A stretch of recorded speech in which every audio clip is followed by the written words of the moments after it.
예, 오늘 이 뉴스 정말 궁금한 점들 자세하게 들여다보겠습니다. 뉴스 큐레이션 맹영균 기자와 함께합니다. 안녕하세요. 네, 안녕하세요. 예, 제가 광고 듣고 오겠다고 했는데 예, 광고가 없었네요. 가끔 저도 깜빡깜빡할 때가 있습니다. 자, 뉴스 큐레이션 같은 큐레이션이지만 네. 오늘부터 좀 달라졌습니다. 그렇습니다. 예, 이 Q자가 보통 뭐 큐레이션 하면 CURATION 이렇게 쓰는데 큐레이션에 Q자를 대문자 Q를 썼어요. 그렇습니다. 예. 일단 취지는 우리가 좀 특정 사안에 대해서 일단 핵심적인 좀 질문을 던지고 그 질문에 좀 답을 찾아가는 과정에서 좀 뉴스를 소화해 보자. 그러려면 이제 뉴스를 좀 더 친절하게 좀 설명을 해야 되는데 그걸 이제 핵심적인 좀 질문을 통해서 해보자 이런 취지입니다. 예, 그래서 퀘스천의 Q입니다. 예, 네. 그래서 오늘 핵심적인 질문들을 제가 청취자분들을 대신해서 맹영균 기자한테 드리고 맹영균 기자가 답변을 하는 방식으로 이렇게 할 겁니다. 네. 자, 오늘 이 얘기를 안 할 수가 없습니다. 일단 국회 대통령 탄핵 청원 80만 명 돌파입니다. 예, 맞습니다. 자, 지금 뭐 굉장히 빠른 속도로 늘고 있어요. 어느 정도 속도로 지금 늘고 있죠? 그러니까 이 국회 청원 같은 경우에 그 오늘 기준으로 80만 명을 넘었고요. 예. 5만 명이 기준이에요. 뭔가 청원자가 5만 명이 넘으면 국회 법사위에 회부가 되는 거거든요.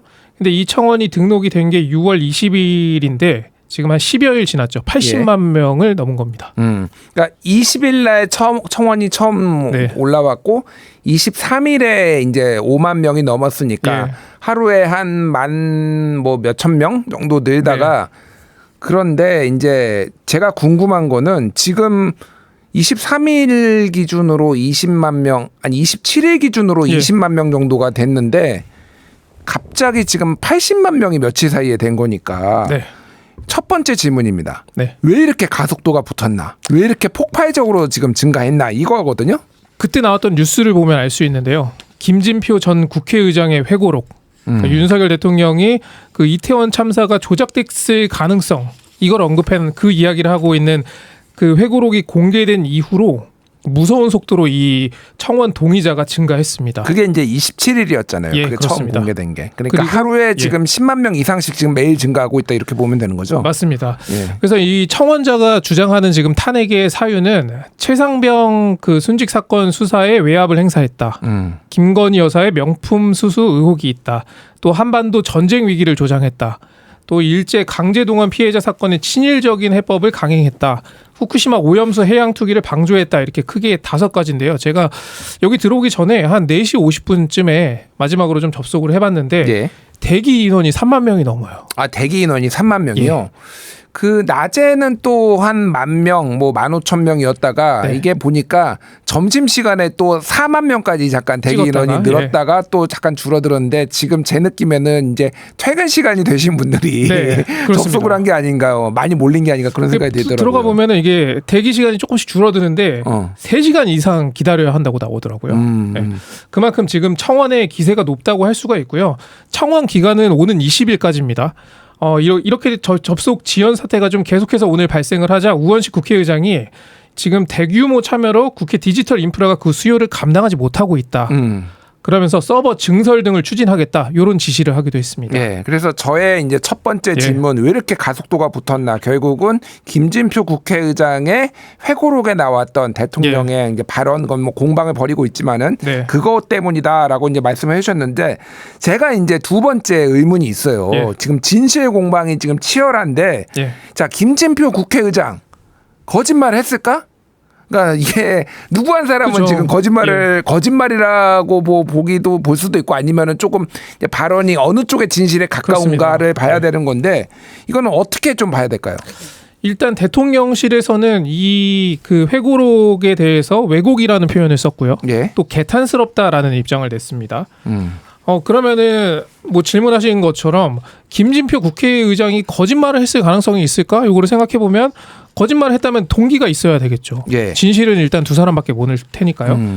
그렇지만 당시 2022년 12월의 상황을 좀 돌려보면은 김 전 의장이 좀 어떤 상황이었을까 좀 추측을 해볼 수는 있을 것 같습니다. 2022년 12월이 그 김진표 국회의장이 그 당시 윤석열 대통령으로부터 그 발언을 들었던 때잖아요. 맞습니다. 그러니까 연말이었고, 이제 헬로윈 때 이태원 참사가 그 해에 났고, 그리고 이제 2달 정도 지났던 그때인데.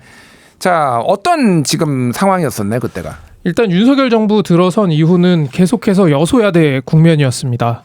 그리고 김진표 전 의장은 국회의장으로서 좀 국회를 좀 돌아가게 만들어야 하는 그런 의무가 있었던 사람이고요. 예. 또 국회가 아무 일도 하지 않고 싸우기만 했다, 이런 오명을 좀 듣기 싫어하는 사람이라고 볼 수 있는 거죠. 그래서 뭐라도 해야 되는 상황이었는데, 말씀해 주신 것처럼 2022년 12월이면은 이태원 참사 거의 직후고 또 정기국회가 열리던 시점이었어요. 예산안 처리도 해야 되고 뭐 여러 가지 할 일이 많았죠. 당시 이제 야당인 민주당은 이상민 행정안전부 장관의 경질 또는 사퇴를 촉구하고 있었습니다. 안전 책임자가 이런 대형 참사에 대해서 정치적인 책임을 져야 한다라는 입장을 얘기하는 거였죠. 그리고 이런 상황에서 이상민 장관의 거취를 두고 극렬한 좀 대립이 계속해서 이어지자 김 의장은 좀 중재를 해야 된다라고 느꼈을 가능성이 있습니다. 예. 그러면은 이제 이 장관이 어떻게 사퇴를 할 것인가, 여러 가지 방법이 있을 텐데, 첫 번째로는 뭐 대통령이 경질을 할 수도 있고요. 장관이 자진 사퇴할 수도 있습니다. 또는 국회에서 해임 건의안을 통과시켜서 해임해라 이렇게 얘기를 할 수도 있는 거고, 또 더 나아가면은 탄핵 소추를 할 수도 있는 상황이었던 겁니다. 당시 저도 기사를 썼습니다만 뭐 이 해임 건의나 좀 탄핵 소추까지 가게 되면은 이 국회가 진짜 더 극렬한 대립을 할 수밖에 없는 상황이다, 뭐 이런 전망들이 나왔었고, 근데 민주당은 그 사이에서 좀 저울질을 하고 있던 상황이었어요. 그러니까 대통령, 용산 대통령실 윤석열 대통령이 어떻게 할지가 아직 불명확한 상황이니까 네. 대통령이 하는 걸 보고 민주당은 판단하겠다, 뭐 이런 스탠스였잖아요, 그때 당시에. 네, 그렇습니다. 예. 그런데 그 스탠스가 나오게 된 배경이 김 전 의장이 민주당을 향해서, 정확히는 박홍근 원내대표를 향해서 좀 기다려봐라. 자진 사퇴 또는 대통령이 장관을 바꿀 수도 있으니 시간을 먼저 주고 그 다음에 해임 건의를 하든지 탄핵 소추를 해야 이게 국민적으로도 명분이 있을 것이다, 이런 얘기를 했다라는 겁니다. 그러니까 민주당한테 잠깐만 조금 네. 절차를 좀 밟고 좀 더 천천히 가자라고 얘기를 해놓고, 그러면 김진표 의장도 대통령의 의중이 뭔지, 그리고 대통령한테 이거를 정치적으로 좀 해법을 풀 수 있는 것들, 이런 것들의 제안도 하고 의견을 듣기 위해 네. 대통령과 독대를 했다. 뭐 맞습니다. 이렇게 보면 되는 거네요. 맞습니다. 그러니까. 그런데 때마침 조찬 기도회라는 행사가 있었던 거고 김 의장은 다른 의제로, 그러니까 한국 경제 위기 대응에 대한 제언을 내가 대통령한테 하겠다, 이렇게 해서 독대 자리가 마련이 된 거예요. 그래서 자료까지 좀 준비를 해서 갔었다고 하고요. 예. 그리고 그 자리에서 이상민 장관 뭐 사퇴를 설득하겠다, 이런 구상으로 이제 김 의장은 윤석열 대통령을 만났던 거죠. 근데 여기서 이제 윤석열 대통령을 설득시킬 명분은 지금 말씀해 주신 것처럼 예산안도 처리를 해야 되는데 국회 협조가 필요하지 않냐. 그런데 민주당은 정부의 책임을 강하게 주장하고 있는 상황이니까 또 국민 다수가 누구도 책임을 지지 않았다라는 비판을 하고 있으니 이 장관이 책임지는 모습을 보이는 게 좋겠다, 이렇게 설득을 한 거죠. 네. 그러면서 세월호 참사 얘기도 했다라는 거예요. 당시에 이주영 해수부 장관도 자진 사퇴 의사를 먼저 밝혔는데 그 다음에 사퇴를 수습하고 사퇴하는 형식으로 그 참사 사태를 수습하고 예. 그 사례까지 설명을 해줬다는 거예요.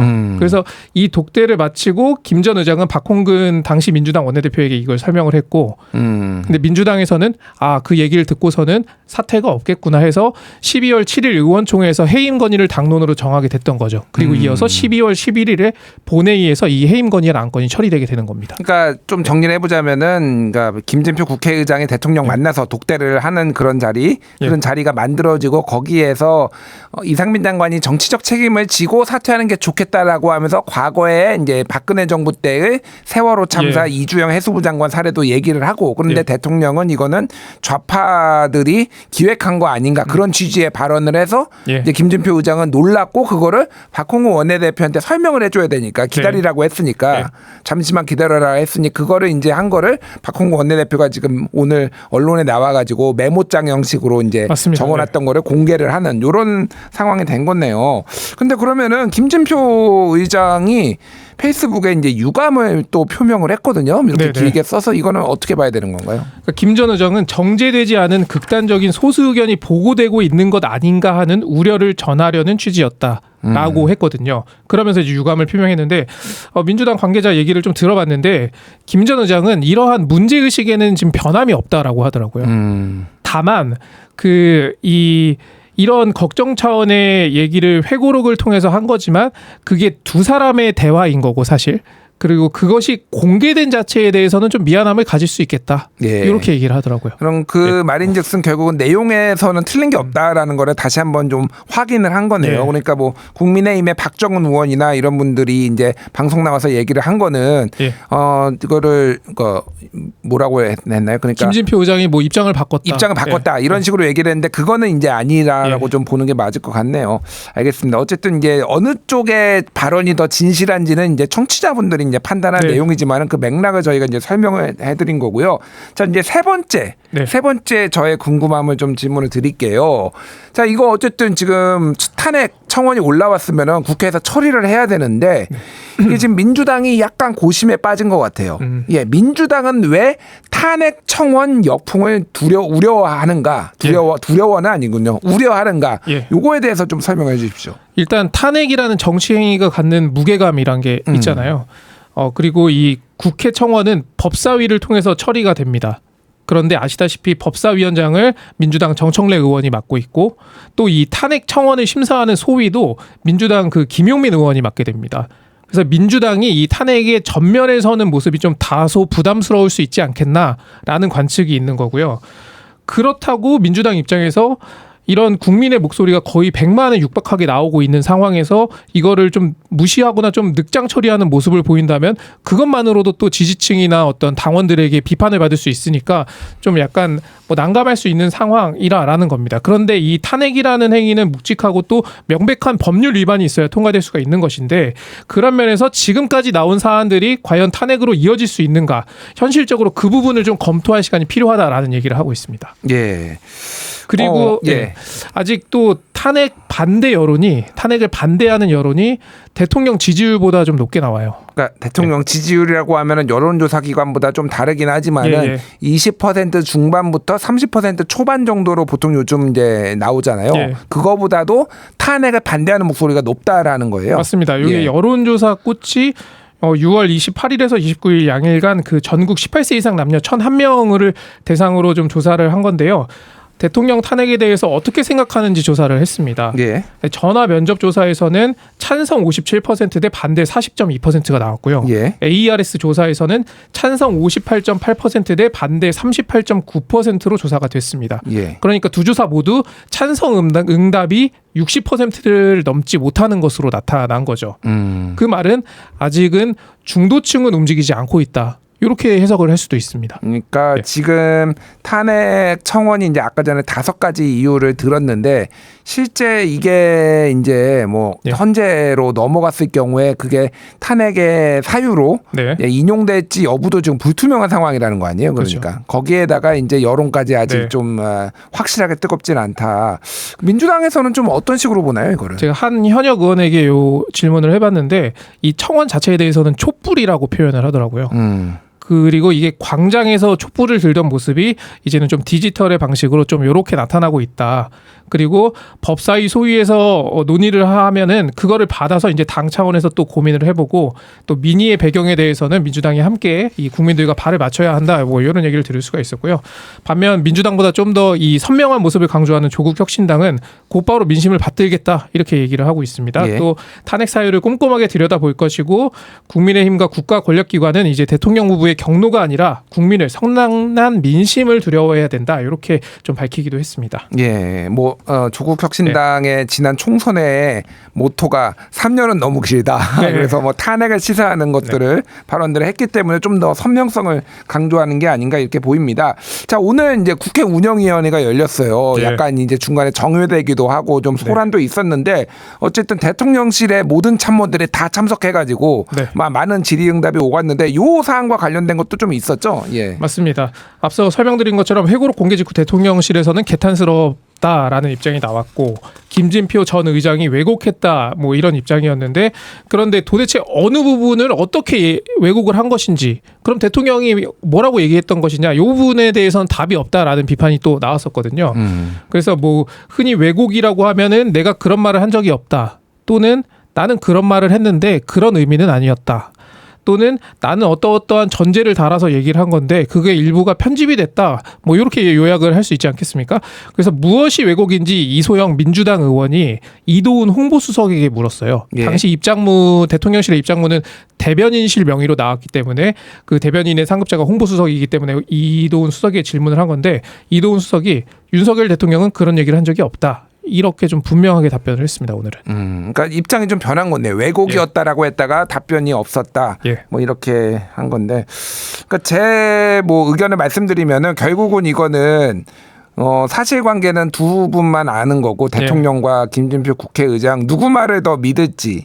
이게 이제 문제인 것 같아요. 그러니까 이제 신뢰의 영역으로 이제 들어간 건데. 대통령실에서는 고민해야 될 게 사람들이 김진표 국회의장 말을 더 많이 믿는다고 한다면은 결국은 대통령의 신뢰를 못 받는 거 아니냐, 용산이 신뢰를 못 받는 거 아니냐, 그 점을 좀 고민해봐야 되지 않을까 그런 생각이 듭니다.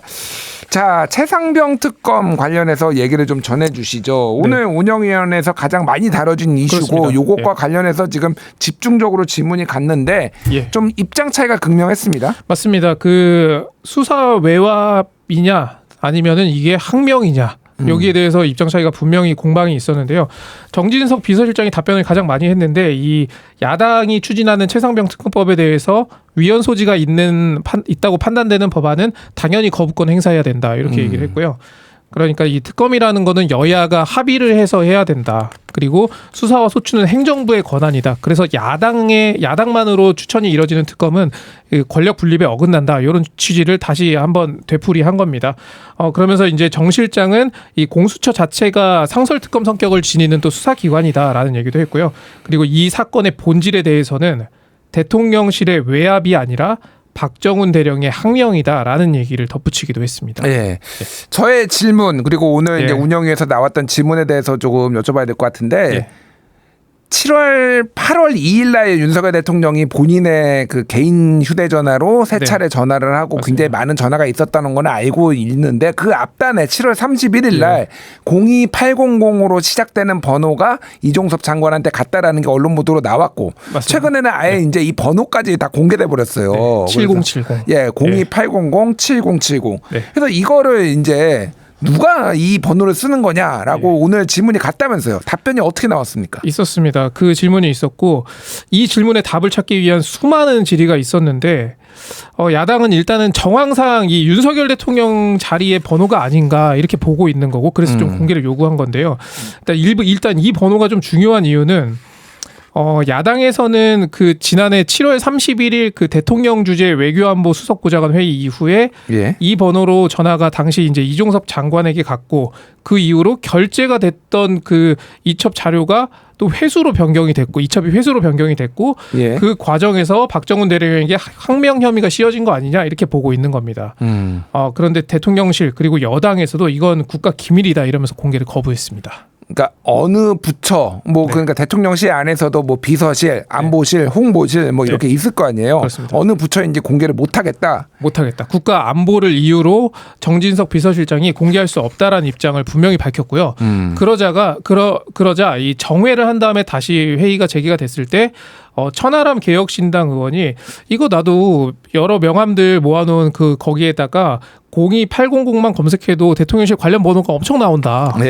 이게 그러면 그 대통령실에서 그 명함을 준 사람들은 다 국가 기밀을 유포한 것이냐? 뭐 이렇게 묻기도 했습니다. 그러다가 이제 그래서 국가 기밀이라는 게 말도 안 된다라는 주장을 폈고요. 이소영 민주당 의원도 그러면은 전화번호 일람표를 다 가져와라. 그거를 여야가 공개하지 말고 여야가 각각 한 명씩 지정을 해서 그 두 사람이 눈으로 보자. 이런 제안을 한 상태입니다. 지금. 그렇군요. 일단 근데 어디인지는 확인이 안 됐지만은 어디가 아닌 거는 몇 맞습니다. 군데 확인이 됐어요. 요게 좀 주목되더라고요. 장호진 국가안보실장이 제가 알기로 저희는 4자로 시작한다 이렇게 얘기를 했습니다. 02800에 4 XXX 뭐 이렇게 된다라는 거죠, 그러니까. 그리고 정진석 비서실장도 그 번호는 처음 듣는다라고 했거든요. 그 말은 안보실도 아니고 비서실도 아니면 이제 뭐 정책실이 하나 남긴 한데 어디일까 좀 주목이 되는 거죠. 그러니까 정책실의 가능성을 배제할 수 없지만은 지금 뭐 그 안에서도 굉장히 많은 이제 부처가 있기 때문에 알 수 없지만은 그래서 권한이 없는 사람이 전날에 한 거 아니냐 이런 뭐 추론의 영역인데 정치권에서 나오는 얘기는 그래서 이 번호에 지금 주목을 하고 있다 뭐 이렇게 보면 되는 거죠. 맞습니다. 뭐 조국 혁신당의 조국 대표 같은 경우에는 요 관련 기사를 SNS에 걸고 이 두 곳이 아니라면 두 곳이 남았네요. 이런 취지의 글을 올리기도 했습니다. 그렇군요. 자, 저희가 내일은 조국 혁신당의 조국 대표 전화 인터뷰로 지금 할 예정이거든요. 조국 대표께 뭐 이런 이 사안에 대해서도 물어보도록 하겠습니다. 네. 뉴스큐레이션 오늘 괜찮았나요? 저는 좀 더 열심히 준비하긴 했는데 우리 청취자분들께서 어떻게 들으셨는지 모르겠습니다. 우리 아직도 갈 길이 멉니다. 우리 좀 더 열심히 준비해서 청취자를 만족시키는 방송이 되도록 하겠습니다. 고생하셨습니다, 맹 기자. 고맙습니다.